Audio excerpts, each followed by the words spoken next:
마태복음 11장 16절부터 17절까지 말씀을 다 같이 봉독하겠습니다. 이 세대를 무엇으로 비유할까? 비유하건대 아이들이 장터에 앉아 제 동물을 불러 이르되 우리가 너희를 향하여 피를 불어도 너희가 춤추지 않고 우리가 슬피 울어도 너희가 가슴을 치지 아니하였다 함과 같도다. 아멘. 오늘 설교의 제목은 무감각의 세대입니다. 무감각의 세대라는 제목으로 함께 말씀을 나누기 원합니다. 여러분, 지금 우리가 이 시대를 영적으로 바라보았을 때 어떤 상태라고 생각하십니까?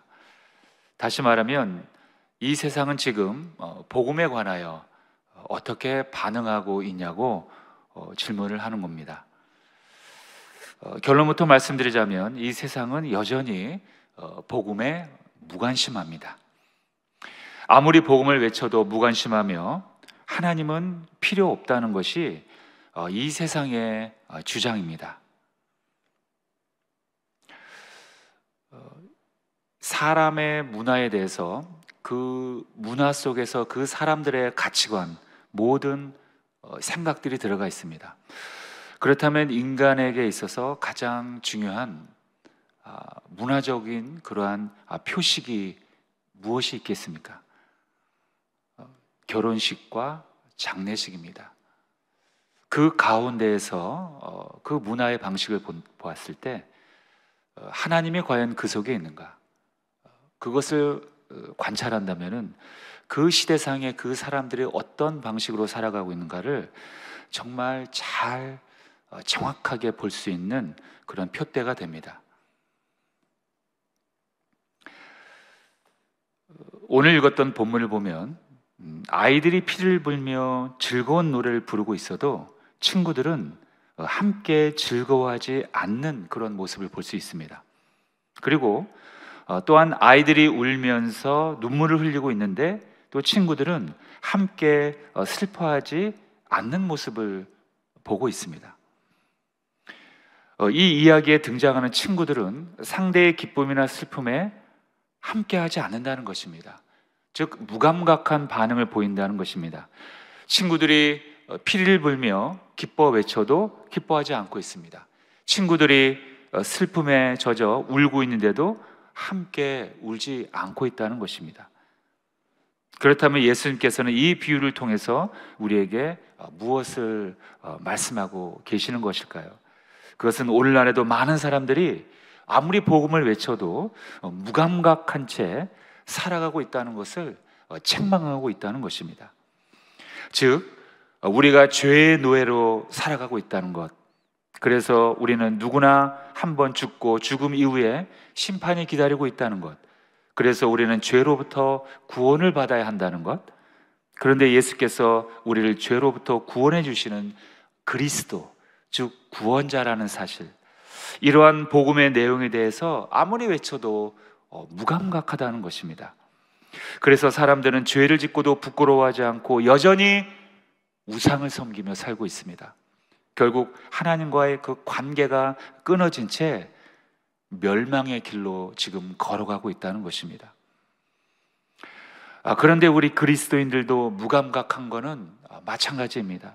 일부의 그리스도인들은 하나님의 사랑과 은혜를 경험했음에도 불구하고 여전히 그 감격을 누리지 못하고 기뻐하지 않고 여전히 무감각한 채 살아가고 있다는 것입니다. 그러나 이러한 삶은 결코 주님께서 원하시는 삶이 아닙니다. 우리는 영적인 무감각에서 하루속히 깨어나야 한다는 것입니다. 자, 그렇다면 우리가 어떻게 해야 영적인 무감각에서 깨어나서 살아갈 수 있을까요? 첫 번째로 우리는 기도함으로 깨어 있어야 합니다. 우리는 호흡을 해야 살 수가 있습니다.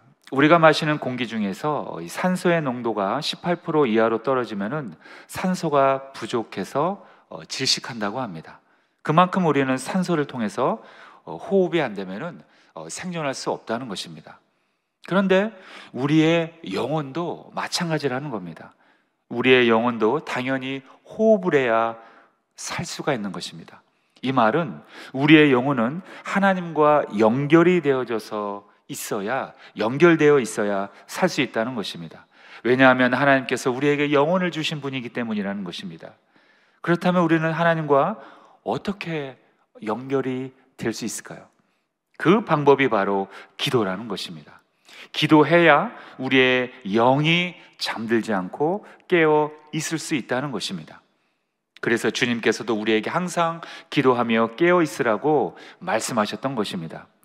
누가복음 21장 34절에서 36절까지의 말씀을 보면 너희는 스스로 조심하라. 그렇지 않으면 방탕함과 술 취함과 생활의 염려로 마음이 둔하여지고 뜻밖의 그날이 덫과 같이 너희에게 임하리라. 이날은 온 지구상에 거하는 모든 사람에게 임하리라. 이러므로 너희는 장차 올 이 모든 일을 능히 피하고 인자 앞에 서도록 항상 기도하며 깨어 있으라 하시니라. 여러분들은 마음이 둔하여질까 봐 항상 기도하며 깨어 있습니까? 우리가 하나님께 기도한다는 의미는 도대체 어떤 의미일까요? 우리가 왜 기도해야 합니까? 그 기도한다는 그 의미가 무엇입니까? 그것은 우리의 것을 내려놓고 하나님을 전적으로 의지한다는 의미입니다. 우리 앞에 눈에 보여지는 환경보다 그 환경을 다스리시는 하나님을 먼저 바라보며 의지한다는 의미입니다. 그래서 결론적으로 하나님께 순종하겠다는 그러한 결단의 의미가 바로 기도한다는 것입니다. 그러므로 우리가 기도할 때 하나님은 그러한 우리의 믿음을 보시고 하나님께서 역사하시는 것입니다. 그래서 하나님께서는 우리가 고난 중에 있을 때 하나님을 부르며 기도하라고 말씀하셨던 것입니다. 야고보서 5장 13절에 보면 너희 중에 고난당하는 자가 있느냐? 그는 기도할 것이요 즐거워하는 자가 있느냐? 그는 찬송할지니라. 또 시편 50편 15절에도 이렇게 말씀하고 있습니다. 환난 날에 나를 부르라. 내가 너를 건지리니 내가 나를 영화롭게 하리로다. 그러므로 우리가 기도할 때 하나님이 일하시고 역사하시는 것입니다. 하나님은 우리의 기도를 통로 삼아서 역사하시고 당신의 영광을 드러낸다는 것입니다. 그런데 어떤 분들은 이렇게 말씀합니다. 하나님은 우리의 모든 사정을 다 아신다고 했는데 그렇다면 우리가 굳이 기도할 필요가 있는가? 우리가 굳이 기도하지 않아도 되는 거 아닌가? 이렇게 생각하는 분들이 계십니다. 물론 하나님은 우리의 모든 사정을 이미 다 알고 계십니다. 하지만 그럼에도 불구하고 하나님께서는 우리에게 기도하라고 말씀하십니다. 그것은 하나님께서는 우리의 기도를 통로 삼아 우리의 기도를 통해서 역사하시겠다는 그 뜻이 분명하기 때문입니다. 왜냐하면 조금 전에도 말씀드렸듯이 우리가 기도한다는 의미는 하나님을 절대적으로 신뢰한다는 믿음의 표시이기 때문입니다. 하나님은 언제나 우리의 믿음을 보시길 원하십니다. 여러분, 예수님께서도 병자들을 고치실 때 항상 하셨던 말씀이 있습니다. 그것은 바로 내 믿음이 너를 구원하였다. 바로 이 말씀입니다. 주님은 물론 당신의 능력으로 병자를 고쳐주셨지만 그 병자의 입술의 믿음의 고백을 통해서 고쳐주셨던 사실을 우리는 이미 알고 있습니다.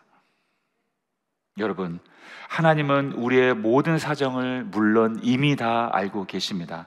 하지만 그럼에도 불구하고 우리는 하나님께 먼저 나아가 하나님을 절대적으로 신뢰한다는 그 믿음을 갖고 기도하는 것입니다. 그러므로 우리가 기도할 때 우리의 기도는 절대로 헛된 기도가 아니며 하나님께서 반드시 응답해 주심을 믿고 우리는 하나님 앞으로 나아가는 것입니다.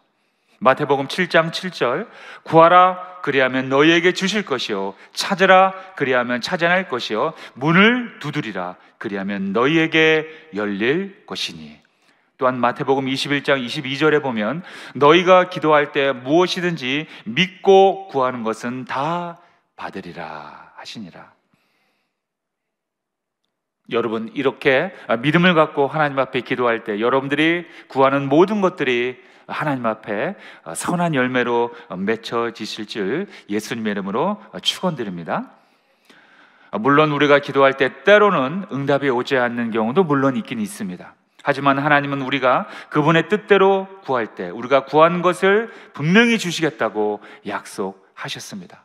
그러므로 우리는 인내하면서 그러한 하나님의 때를 기다려야 하는 것입니다. 유다서 1장 21절에 바로 그러한 예수 그리스도의 긍휼을 기다리라고 말씀하셨습니다. 하나님의 사랑 안에서 자신을 지키며 영생에 이르도록 우리 주 예수 그리스도의 긍휼을 기다리라. 여러분 모두가 하나님의 그 응답하심을 기다리심으로 늘 깨어 있어 영적으로 무감각한 이 시대에서 반드시 승리하시길 예수님의 이름으로 축원드립니다. 자, 두 번째로 우리가 영적인 무감각에서 깨어날 수 있는 방법은 바로 죄의 심각성을 깨달아야 합니다. 우리가 영적으로 무감각한 이유는 바로 죄의 심각성을 사람들이 모르기 때문입니다. 깨닫지 않고 있기 때문입니다. 죄가 우리의 인생을 향해 퍼붓는 그 파괴력, 그 거짓과 속임수, 이것을 모르고 있습니다. 인지하고 있지 않고 있기 때문입니다. 죄의 목적은 우리의 인생을 파괴시키는 것입니다. 하나님과 분리시키는 것입니다. 그래서 결국 영원한 심판 가운데 서게 하는 것이 죄의 목적입니다. 죄는 하나님을 부정하고 하나님의 질서를 무시합니다. 그리고 하나님이 없다라고 우리를 속이고 있습니다. 그래서 모든 사람들이 이 거짓에 속아서 평생을 죄의 노예로 살다가 죽고 결국 하나님의 심판대 앞에 서게 되는 것입니다. 그러나 하나님께서는 우리를 사랑하사 단 한 가지 우리가 죄로부터 구원받을 수 있는 방법을 주셨는데 그것이 바로 예수 그리스도를 우리에게 보내주신 것입니다. 요한복음 3장 16절에서 17절에 보면 하나님이 세상을 이처럼 사랑하사 독생자를 주셨으니 이는 그를 믿는 자마다 멸망하지 않고 영생을 얻게 하려 하심이라. 하나님이 그 아들을 세상에 보내신 것은 세상을 심판하려 하심이 아니요 그로 말미암아 세상이 구원을 받게 하려 하심이라. 이 얼마나 아름다운 하나님의 복음의 메시지입니까? 이렇게 하나님의 독생자 예수 그리스도를 믿는 자들은 죄로부터 구원을 받을 수 있다는 것입니다. 그러나 안타깝게도 예수님을 믿지 않는 자들, 즉 불신자들은 구원을 받지 못하는 것입니다. 그런 사람들은 여전히 이렇게 외칩니다. 예수, 하나님, 천국, 지옥, 부활 이런 게 어디 있어? 그런 거 믿지 않아도 나는 성공할 수 있어? 나는 잘 살 수 있어. 아무런 문제가 없어. 이렇게 외치며 복음을 무감각하게 받아들이지 않고 있다는 것입니다.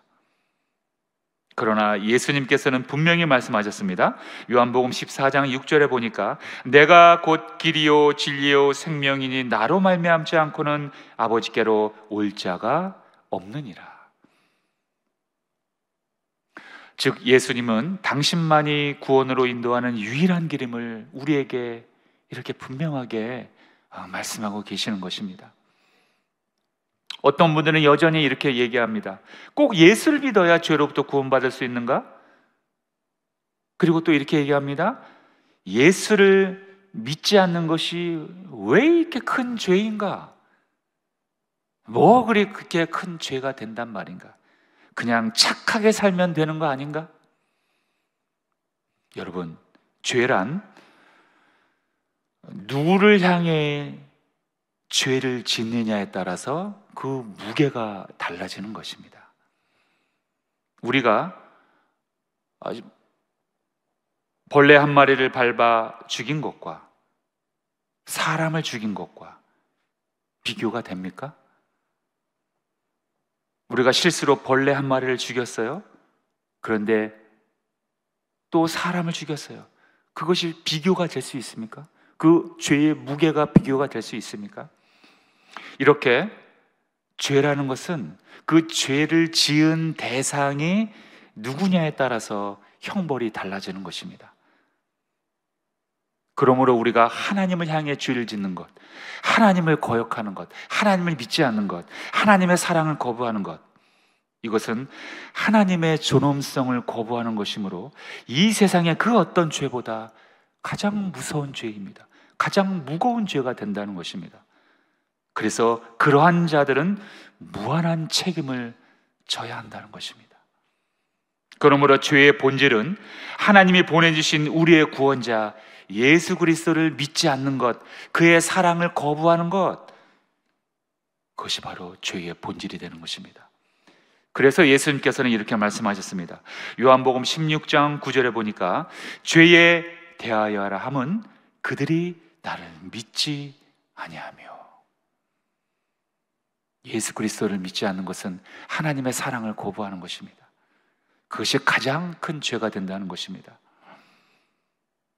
그래서 그러한 자들에게는 죽음 이후에 심판이 있으며 영원한 형벌이 기다리고 있다고 성경은 말씀하고 있는 것입니다.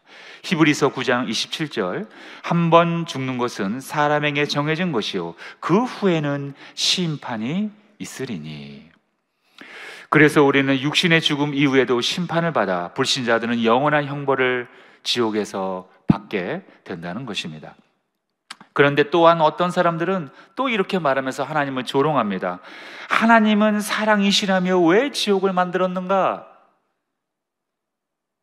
여러분, 예수님의 십자가의 형벌은 무엇을 의미하고 있습니까? 예수님의 십자가는 하나님의 사랑을 보여주고 있는 것입니다. 그러나 그와 동시에 죄를 그냥 넘기지 않으시는 하나님의 공의를 보여주고 있는 사건이 바로 십자가의 사건입니다. 여러분, 하나님은 죄를 반드시 심판하십니다. 형벌을 내린다는 것입니다. 죄가 있음에도 불구하고 그냥 없는 것으로 해주마, 없던 일로 해주마, 이런 분이 아니라는 거예요. 이것이 바로 하나님에게 있는 공의로운 속성입니다. 그러므로 예수님의 십자가상의 죽음은 우리의 죄값을 주님에게 짊어지게 하신, 내가 받아야 할 그 죽음의 형벌을 예수에게 전가시킨 바로 하나님의 사랑의 속성이 있으며, 또한 죄는 반드시 심판하시는 하나님의 공의로운 속성이 동시에 보여지는 그런 하나님의 역사가 바로 십자가라는 것입니다.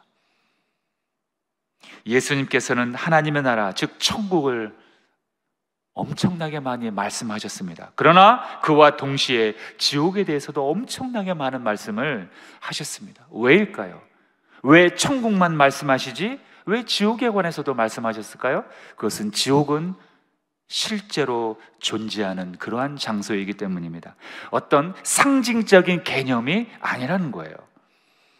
하나님의 사랑을 끝까지 거부하는 자들이 받는 심판의 장소이기 때문입니다. 그렇다면 주님께서는 우리가 지옥에 가기를 원하실까요? 아닙니다. 절대로 아닙니다. 하나님은 우리가 지옥에 가기를 절대로 바라시는 분이 아닙니다. 우리는 분명히 하나님의 뜻을 깨달아야 합니다. 하나님은 우리 모두가 아들 예수를 믿고 구원받기를 원하신다고 말씀하셨습니다. 디모데전서 2장 4절에 보니까 하나님은 모든 사람이 구원을 받으며 진리를 아는 데 이르기를 원하시느니라. 아멘입니다. 또 베드로후서 3장 9절에 보니까 주의 약속은 어떤 이들이 더디다고 생각하는 것 같이 더딘 것이 아니라 오직 주께서는 너희를 대하여 오래 참으사 아무도 멸망하지 아니하고 다 회개하기에 이르기를 원하시느니라. 여러분, 이것이 바로 하나님의 뜻입니다. 그래서 우리는 이러한 하나님의 뜻에 발맞춰서 복음을 전해야 하는 것입니다. 오직 주께서는 너희를 대하여 오래 참으사 아무도 멸망받기 원하지 않는다고 하셨습니다. 그래서 이러한 뜻에 맞추어서 우리는 주위에 있는 모든 사람들에게 주의 사랑을 전해야 한다는 것입니다. 자, 그렇다면 여러분들은 무엇을 선택하겠습니까? 바로 이러한 하나님의 뜻을 선택해야 한다는 것입니다. 당신의 독생자 예수 그리스도를 이 땅에 보내주신 하나님의 사랑을 선택해야 한다는 것입니다. 그러나 여전히 나의 생각과 고집대로 하나님의 말씀보다 이 세상의 가치관을 선택하면 안 된다는 것입니다. 멸망이 기다리고 있기 때문입니다. 우리는 당연히 하나님의 사랑을 선택해야 합니다. 왜냐하면 하나님의 영원한 심판 속에서 고통받아야 할 우리를 살리기 위해서 아들 예수를 이 땅에 보내주신 분이기 때문입니다. 결론적으로 오늘날 이 세대를 보면 죄에 대하여 무감각합니다. 죄를 짓는 것을 가볍게 생각합니다. 우상을 섬기는 것을 가볍게 여기며 심지어는 하나의 문화로 여깁니다. 점치는 것도 하나의 그냥 일상으로 여기며 하나의 가벼운 문화로 여기고 있습니다. 죄를 짓는 것을 죄로 여기지 않고 쉽게 생각하고 있습니다. 예배를 드리는 것이 얼마나 귀하고 소중한 것인지 깨닫지 못하고 있습니다. 무엇이 문제입니까? 바로 영적으로 무감각하기 때문입니다. 그래서 하나님을 대적하는 그 가치관의 그러한 문화 속에서 노예가 돼서 모두가 다 멸망의 길로 가고 있는 것입니다. 우리는, 저와 여러분들은 바로 이러한 영적인 무감각 상태에서 깨어나야 할 줄로 믿습니다. 바로 살아계신 하나님은 오늘도 여전히 우리에게 말씀하고 계십니다. 신명기 30장 19절에서 20절을 보면 내가 생명과 사망과 복과 저주를 네 앞에 두었은즉 너와 네 자손이 살기 위하여 생명을 택하고 네 하나님 야훼를 사랑하고 그의 말씀을 청종하며 또 그를 의지하라. 저는 여러분들한테 말씀을 드립니다. 여러분들 앞에 생명과 사망이 있습니다. 그렇다면 여러분들은 무엇을 선택하시겠습니까? 우리는 당연히 하나님의 생명을 선택해야 할 줄로 믿습니다. 그래서 우리는 하나님의 말씀을 청종하며 하나님을 의지하며 살아가는 것이 우리의 살 길이요, 또 우리의 이웃과 우리의 가정을 살리는 유일한 길임을 우리는 믿어야 할 줄로 믿습니다. 여러분들 모두가 기도하심으로, 그리고 죄의 심각성을 깨달으심으로 말미암아 영적으로 어두워진 이 세상에 날마다 승리하며 사시길, 그래서 하나님의 영광을 선포하며 사시길 예수님의 이름으로 축원드립니다. 네, 기도하겠습니다. 살아계신 하나님 아버지, 감사드립니다. 하나님, 영적으로 무감각한 이 세대에서 우리는 어떻게 살아야 합니까? 하나님께 열심으로 기도해야 할 줄로 믿습니다. 기도할 때 하나님과 교제할 수 있으며 하나님의 말씀을 깨달을 수 있습니다. 하나님, 오늘도 우리가 새벽 아침에 잃어버린 영혼들을 위해서 기도하기 원합니다. 또 아픈 자들을 위해서 기도하기 원합니다. 또 시험에 든 자들을 위해서 기도하기 원합니다. 오 성령이시여, 저들의 마음 가운데 들어와 주셔서 치료하여 주시고 회복시켜 주시고 주님의 몸된 성전으로 다시 들어올 수 있도록 아버지 하나님 역사하여 주시옵소서. 또한 하나님, 오늘도 귀한 예물을 아버지 앞에 올려드립니다. 각종 예물을 아버지 앞에 올려드릴 때 우리의 일터 및 직장과 사업장을 회복시켜 주셔서 하나님의 나라를 크게 이바지하는 우리의 기업들이 되게 하여 주시옵소서. 오늘도 하루도 승리하는 하루가 되게 해 주시고 무더위에 지치지 않게 해 주시고 우리의 어르신들 어딜 가니 넘어지거나 다치지 않게 해 주시고 오늘도 주의 복음을 전하며 살아가는 승리하는 하루가 되게 하여 주시옵소서. 예수님의 이름으로 축복하오며 기도하옵나이다. 아멘. 하늘에 계신 우리 아버지여, 이름이 거룩히 여김을 받으시오며 나라가 임하시오며 뜻이 하늘에서 이루어진 것 같이 땅에서도 이루어지이다. 오늘 우리에게 일용할 양식을 주시옵고 우리가 우리에게 죄 지은 자를 사하여 준 것 같이 우리 죄를 사하여 주시옵고 우리를 시험에 들게 하지 마시옵고 다만 악에서 구하시옵소서. 나라와 권세와 영광이 아버지께 영원히 싸움나이다. 아멘. 자, 이제 기도하는 시간입니다. 나라와 민족을 위해서 기도해 주시고 여의도 순복음교회와 이영훈 대표 총회장님의 목회 사역과 건강을 위해서 기도해 주시기 바랍니다. 그리고 우리 여의도 순복음 분당교회 황선욱 담임 목사님의 목회 사역과 건강을 위해서 기도해 주시기 바랍니다. 교회 재직과 주회종들 그리고 파송된 선교사님들을 위해서 기도해 주시기 바랍니다. 그리고 오늘 가지고 나온 모든 기도의 제목과 또 성령의 충만함을 위해서 다 함께 주여 삼창 부르짖고 통성으로 기도하겠습니다. 주여, 주여, 주여.